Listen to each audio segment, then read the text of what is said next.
Uma outra novidade, dependente ou alimentando, maior de 14 anos, quer dizer, quem completou 14 anos em 31 de dezembro de 2015, para ser informado da declaração, tem que ter CPF. Maior de 14 anos. Se não tiver CPF, não vai poder constar como dependente ou alimentando na declaração. Uma outra coisa, daquelas 6 profissões que eu falei aqui, a gente está exigindo também o registro profissional. Se for advogado, OAB, se for médico, CRM, se for fisioterapeuta, CREFITO. Tá? Essa também é uma exigência na declaração daqueles que se colocam como uma daquelas 6 profissões. E aí, nesse caso, o que acontece? Se a pessoa se qualifica como profissional autônomo sem vínculo empregatício, independente da profissão, pode ser um engenheiro, arquiteto, contador, seja lá o que for, profissional liberal sem vínculo empregatício e teve rendimentos de trabalho sem vínculo empregatício, a gente vai exigir o número do NIT, ok? Por aquilo que eu falei, trabalho sem vínculo empregatício, ele está obrigado a contribuir para a Previdência, então a gente vai exigir o número do NIT. Da mesma maneira, a gente vai exigir o número do NIT se a pessoa pleitear a dedução de contribuição previdenciária como autônomo. Se ele, naquela ficha de rendimentos recebidos de pessoa física, preencheu algum dado daquela coluna, contribuição previdenciária oficial, ele vai ter que informar o NIT, ou o PIS, ou o PASEP. Ok? Então, temos 2 condições aí de exigência do NIT. Quem fez pagamento à Previdência Oficial, como autônomo, e aqueles que se colocam como profissional liberal, sem vínculo de emprego, e tem rendimento de trabalho não assalariado. Sim, uma outra novidade antes que eu esqueça, é a questão da entrega da declaração. Até o ano passado, como é que vocês entregavam a declaração? Mandava gravar e depois mandava transmitir. Esse ano não existe mais gravar nem transmitir. Esse ano você vai entregar a declaração. E aí, quando você clica em entregar a declaração, o programa fecha a declaração, grava e transmite automaticamente sem nenhum retorno. Então, se você clicar em entregar e estiver ligado na internet, a declaração vai embora. Ok? Se por acaso você fez isso inadvertidamente, a declaração não estava completa, você tem que voltar lá e retificar a declaração. E aí, neste caso, você vai precisar o número do recibo. Ok?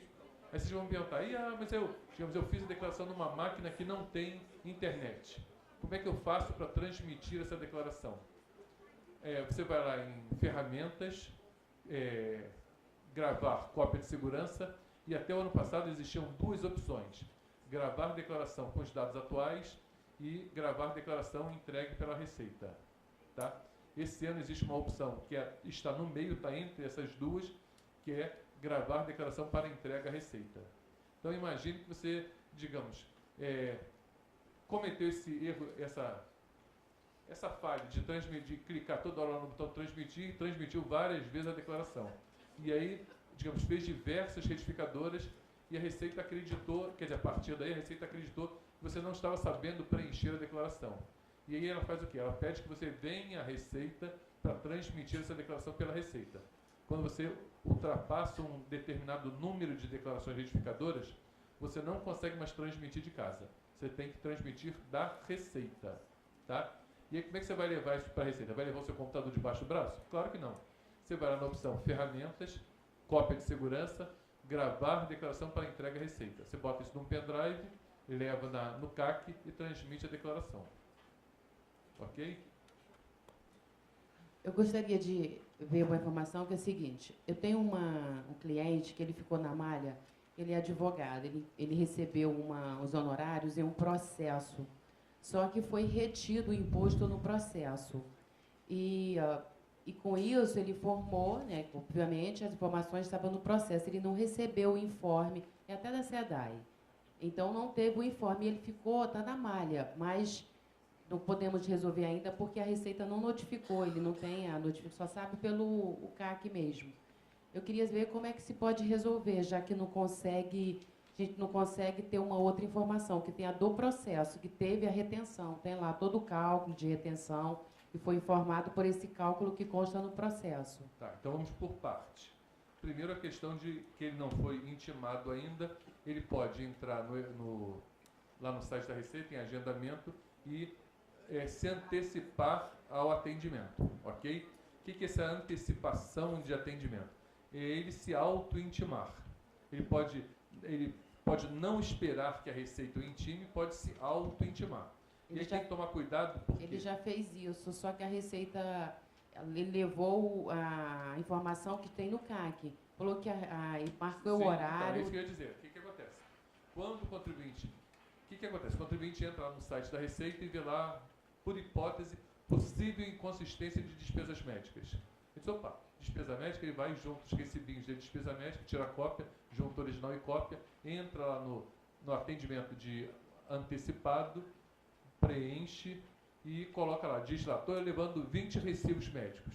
Só que ele não atenta que na intimação que é gerada, pede comprovante de certidão de nascimento do filho e do cônjuge, comprovante de despesa com instrução, pensão judicial, despesa médica, pode ser que peça tudo na intimação.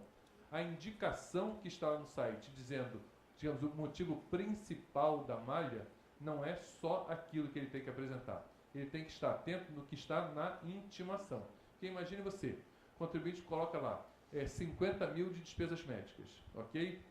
E aí, digamos, na realidade, 50 mil o quê? 10 mil dele do plano de saúde, 10 mil da mulher, 5 mil de cada um dos 3 filhos e assim sucessivamente. Só que na declaração dele só tem ele como declarante, tá? Ok? E aí o que acontece? Então tem diversas pessoas que a Receita não tem certeza se são efetivamente dependentes. Se todas aquelas pessoas que estão na declaração forem dependentes, aquela despesa médica é cabível, tá? Mas imagine que nem todos possam ser dependentes.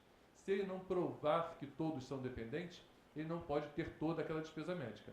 Por isso, a intimação, não raro, é mais ampla do que a indicação da internet. Então, a indicação da internet é simplesmente uma indicação. Ele tem que estar atento com o que está na auto-intimação. O contribuinte tem que atender à intimação, sob pena do fiscal entender que ele, digamos, colocou aquilo ali de araque, ele botou 5 dependentes, não apresentou a comprovação da dependência, o fiscal vai entender. Bom, se ele não trouxe, é porque eles não são dependentes. E glosa o dependente e glosa as despesas médicas referentes àquele dependente. Ok? Mas o caso é que a retenção do imposto, a divergência dá exatamente no imposto retido. Então, ela tem duas fontes. Uma, ela levou o comprovante, mas marcou a senha pela internet, levou todas as experiências, levou todos os documentos, só que essa intimação ela não levou a intimação, só levou aquela pendência. Só que o que aí foi informado pelo atendimento que tem que receber. Como é que ela tem que provar essa retenção se está no processo, você leva a parte do processo que tem lá o cálculo com a retenção? De novo, em parte. Se o contribuinte faz um atendimento antecipado, ele precisa levar a intimação. Por quê? É baseado na intimação que o auditor vai glosar ou não. Se foi, digamos, pedido a ele, por hipótese, certidão de nascimento dos dependentes, despesa médica e instrução, e ele simplesmente só leva a despesa médica e não leva a intimação, o auditor, em tese, não poderia glosar, por quê?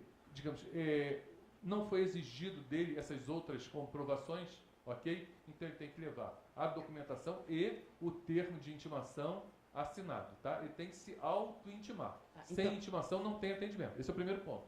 Segundo ponto, a questão da prova do rendimento, da retenção na fonte. Se ele foi retido na fonte e não adire, no caso de uma causa trabalhista, ele precisa levar os alvarás. O alvará que mandou pagar a ele e o alvará que mandou reter na fonte. Ok? Porque não raro o que acontece? O contribuinte, digamos, entra com uma causa trabalhista. Aí chega num determinado ponto, o advogado do reclamante diz, essa empresa deve ao meu cliente aqui 500 mil reais. Já fiz os cálculos, usei o perito judicial, ele já fez os cálculos, a empresa deve 500 mil reais. A empresa, por sua vez, não, de jeito nenhum, esse cálculo está errado. Eu só devo 300. E aí fica naquela briga. Um diz que é 500, outro diz que é 300. Conclusão, os dois concordam que pelo menos 300 mil é devido. Ok? Esse é chamado incontroverso. Então o juízo vai e manda pagar 300 mil reais. Bom, já que os dois concordam em 300, vou mandar pagar os 300. Só que O juízo do trabalho, em geral, na maioria das vezes, na quase totalidade, não conhece a legislação tributária, não conhece imposto de renda. O que ele faz? Ele manda pagar os 300 e não recolhe a fonte.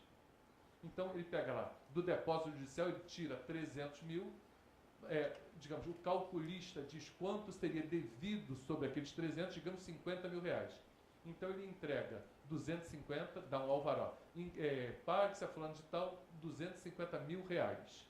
Ele pega os 50, que seria do imposto de renda, não manda recolher e manda colocar em depósito judicial. Ok? Então, este contribuinte, neste caso, o que ele tem que fazer? Na verdade, naquele momento, ele recebeu 300 mil reais. Tá? Quer dizer, só que não houve o recolhimento. Então, nesse caso, ele vai ter que adiantar o valor do imposto de renda ou, no mínimo, informar como rendimento líquido os 250 mil que efetivamente ele teve aquela disponibilidade. Qual é o erro muito comum? O contribuinte vê lá a sentença do juízo que manda pagar os 300 e aí, como ele só recebeu 250, ele diz que recebeu 250 ou mesmo diz que recebeu 300 e pleiteia os 50 mil de fonte. Não há DIRF, não há recolhimento, não há que se falar em pagamento de imposto. Quer dizer, a União não pode considerar pago o imposto ou devolver a ele um dinheiro que ela não recebeu. A restituição é devolução do que ela recebeu. Ela não recebeu nada, ela não pode considerar pago nem devolvido, ok? Então, neste caso, ele precisa levar os alvarás que manda pagar a ele e o alvará que manda recolher a fonte. Nesse caso, não há alvará que manda recolher a fonte. Então, certamente ele está na malha por conta disso, porque ele está pleiteando os 50 mil. E aí o que acontece? Este mesmo contribuinte, digamos, foi pago o incontroverso e aí tem uma parte controversa. Um achava que era 500, outro achava que era 300, foi pago 300, tem 200, então continua no litígio. E aí digamos que o juízo, baseado nas planilhas, chega à conclusão que na verdade o devido é 400. Ok? Então está faltando quanto para pagar? 100. Ok? E aí ele pega, manda calcular, ele pega os 100, calcula o imposto sobre os 400, por quê? Na verdade, a condenação do reclamado foi em 400 mil reais. Ele entregou 250 da primeira vez, guardou 50 de fonte, e aí calcula o imposto sobre os 400. Digamos que fosse 100 mil reais o imposto devido, ok? Então, dos 400 que ele tem direito, ele, na verdade, vai receber na mão dele, independente do que o advogado vai receber, 300 mil reais. Ele já recebeu quanto? 150 da primeira vez, ok? E vai receber mais 100 mil reais. Não. Quando foi 100, né? 250 mais 50 dá 300. Eu me perdi aqui na conta. Ele recebeu o primeiro 250, a primeira condenação foi 300, ele recebeu 250. O final é 400, como ele já tinha recebido 250, sobram 150 para ele receber, ok? Só que desses 150, 100 é imposto de renda. Por quê? Dos 400, 100 é imposto de renda. Então, na realidade, o segundo alvará que ele vai receber é de quanto? 50 mil reais. Então, ele recebeu na mão dele, se ele não for pagar ao advogado, 250 mil e mais 50 mil, 300. E 100 mil serão de imposto de renda retido na fonte. Neste momento, o contribuinte até se assusta, por quê? Vai aparecer, aí neste momento, o Banco do Brasil e a Caixa fazem a DIRF. Por quê? Neste momento, houve o recolhimento do imposto. Então, a Caixa Econômica vai informar 50 mil de rendimento com 150 de fonte. Não, mentira. 200 mil de rendimento com 150 mil de fonte. Por quê? Porque esse segundo alvará, 100 mil, o total era 400, ele já tinha recebido 300, 100 mil de rendimento com 100 mil de fonte. Perceberam? O juízo manda recolher a fonte só na conclusão do processo. Na conclusão, a fonte foi de 100 mil. Era 50 da primeira parte, 50 da segunda. E, na verdade, ele recebeu o quê? 50 mil reais. Que para chegar aos 300, mais os 100 dá 400. E aí o contribuinte fica doido, como é que eu recebi? E aí todo mundo fica doido. Como é que eu recebi 50 mil e fui retido em 100? Porque ele não pagou lá aquele anterior. Quer dizer, na realidade, ele deveria ter antecipado o pagamento do imposto sobre aqueles 250 que ele recebeu e como ele vai receber uma restituição alta na segunda vez, essa restituição alta da segunda vez compensa o que ele antecipou. Tá? Então, esse normalmente é o motivo de cair na malha. E então, o que ele precisa fazer? Precisa levar o alvará que mandou pagar a ele e o alvará da fonte. Nas duas ocasiões, no pagamento do incontroverso e do controverso. Se essa causa trabalhista for um direito, digamos, em que ele deveria ter recebido isso mês a mês e não recebeu, e aí vai receber a bolada agora, o que ele tem o direito de fazer? Aquilo que for relativo ao ano anterior ao ano calendário, ele trata como RRA, rendimento recebido acumuladamente. E outra, se esse rendimento que ele receber for no contexto da rescisão, o juro é rendimento isento. Tá? Explicar melhor. Digamos que eu trabalhei no banco durante anos e o banco deveria ter me pago hora extra e não pagou. Aí o que eu faço? Estou trabalhando, me aborreci com aquilo, resolvi entrar na justiça para que o banco me pague as horas extras. Assim que o banco sabe que eu entrei na justiça, o que ele vai fazer? Me mandar embora. Ok? Então ele me manda embora e o meu processo na justiça continua correndo. Quando eu vier a receber esse atrasado, anos depois, vou receber com juro e correção. Esse juro e correção, porque eu fui demitido, é rendimento isento.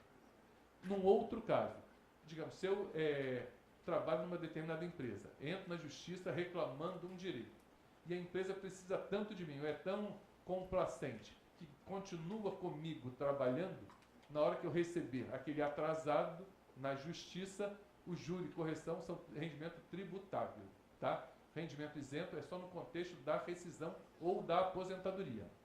Ficou claro? Mais dúvidas?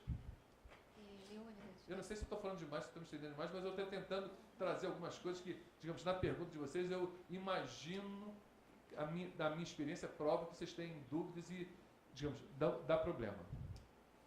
Leônidas, a minha dúvida é sobre bem patrimonial, lançamento de bem patrimonial, né? Eu estou com um caso que a cliente era um casal, marido e mulher, compraram um bem para uma filha, né? A filha ia casar, colocaram o nome do imóvel no nome dos três, do pai e da mãe e mais da filha.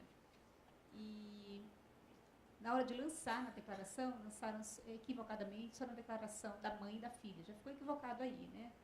E ao longo do tempo, o tempo foi passando e o pai faleceu, que teria uma parte desse imóvel, e o marido da filha faleceu, que seria um outro herdeiro, porque teria 50% por questão de estar tratando em comunhão de bens.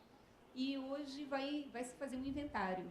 E aí eles estão ainda meio que sem saber dessa informação, quer dizer, um bem que na realidade foi declarado indevidamente para a Receita, hoje vai entrar no inventário, porque o pai, né, o inventário do pai e do marido, e na realidade ele está declarado. Como é que se faz esse acerto hoje para a Receita? Bom, tem que se ir lá atrás, por exemplo, tem mais ou menos aí 10 anos, né, esse episódio. Tem que se ir lá atrás e corrigir lá de trás para informar para a Receita e hoje entrar um bem corrigido, não, declarado devidamente, ou acerta-se tudo na declaração de inventário? Não, o ideal é que se retifique as declarações anteriores, mas de que maneira? Pelo que você está me dizendo, o bem foi comprado a 3, sendo que parte um casal e mais um terceiro. E aí independe se é filho ou não.